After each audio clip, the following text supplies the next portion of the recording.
What's up, guys? All right, been about a month since the Derby. Just showing you kind of an update. I've already got crap starting to stack on the Derby car. It's in the barn for storage on a junk trailer just to keep it up off the ground. Not a whole lot of damage. Front bumper's still on there, surprisingly. It's just bolted on. It's aluminum. It's surprisingly still on there. No real new damage on the front other than right here. It's sticking out pretty good. It's not in line. That, I have a feeling, was caused when a guy was coming in to hit up here, actually, and ended up going towards my driver's door, so he actually spun it sideways as to avoid the driver's door. And I think when he did that, part of his bumper came in, caught this, and just peeled it out. I'll take a sledge, I'll beat it back in, go from there. Other than that, I don't think there's actually really any more. Well, that's actually bent in a little bit, but it's still straight underneath. Strut towers are straight, frame is still straight. This is literally just sheet metal. There's nothing in between any of this. So that's still straight there. Nothing really new here. I did get a decent shot. Did get a decent shot on this back door here. So that's not too bad. You guys can start seeing how far everything is moving in. So I'm going to have to probably put a door bar in here. I probably should have did that from the start, but it is what it is. So I think there was about 12 cars in my heat, and I placed 6th. They were taking 5 for the feature. I placed 6th. Back end's rolling up excellent. I welded the trunk. I think, like I said in previous videos, a 5-inch weld and a 5-inch gap. And then I basically just creased the body, and it's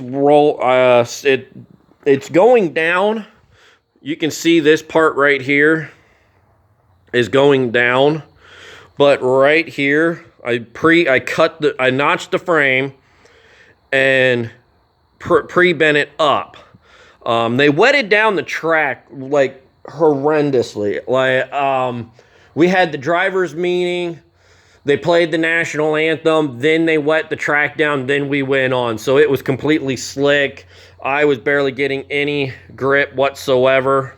But so there's not like I said, there's not a lot of damage, but I couldn't ask for for the first time ever trying to pre-bend the rear end of a car.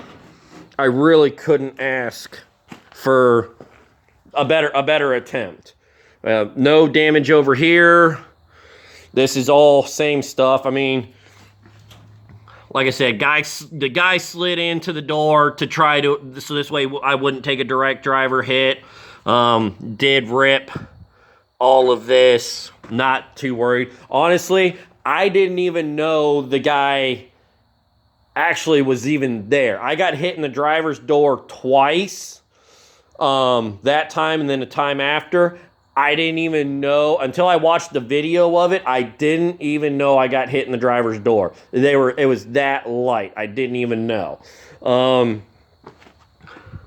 Took regular street tires and cut chunks out. I watched another YouTube guy, Demolition Missions.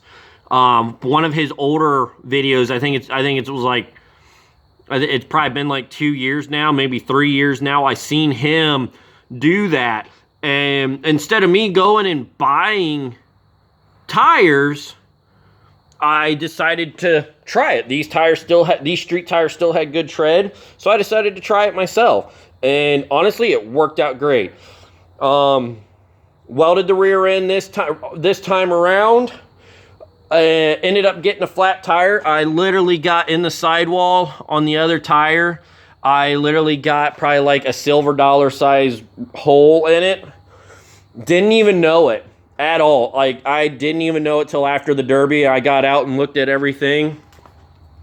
So, but it's got a little bit, it's crunching in right there. But it's, and you can see it starting to over there, but it's nothing major. The floors are not buckled. It's really a solid, the Volvos are solid cars. I think that these cars are probably the next, the next car that everybody's going to want.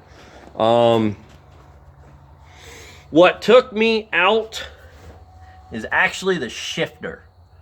What had happened is I made aftermarket motor mounts. I half-ass welded them and they broke. Well, when they broke, it bound up the shifter and I could no longer shift. I lost reverse about halfway through, and with that shifter, let's see if I can do this.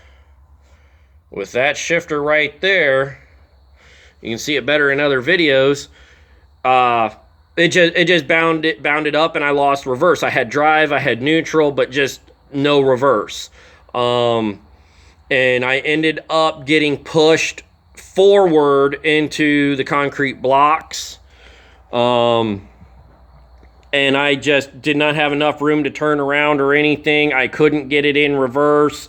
Earlier, I knew I had lost reverse because earlier in the heat, I tried to get it in reverse. It would not go in reverse, and then all of a sudden I got hit, and it popped, and it jolted, and it must have moved the motor and everything just right, and I went in reverse, and I had reverse for a little bit, but then, that was all she wrote. Like I said, I placed round 6 out of everything, and like even the struts are like the weakest point on these are amazing. Like, this car is just awesome. But yeah, placed 6th out of roughly 12. Pretty much I took myself out. I half-assed did a job on the car, and it showed. That's all there is to it. It showed. So I basically took myself out. It is what it is. So, but it'll be fixed probably in the springtime. I'll pull it back out probably around April or so, maybe March, depending on the weather, and I will get the transmission lines fixed. I did break a transmission line, so I need to get that fixed. I'll probably just loop the lines and run it and top it off and run it that way. But fix transmission lines. I'll actually pull the motor mounts out this time and weld them. I won't just leave them in the car to weld. Get that done, and then this time I will just do a straight rod shifter. It sucks doing a straight rod shifter because it's harder to shift, but it won't bind up. So that's the route I'm going to go, and it will be ready for Wayne County Fair in September of 2020. So she'll be ready for round 3. So, all right, guys, stay tuned.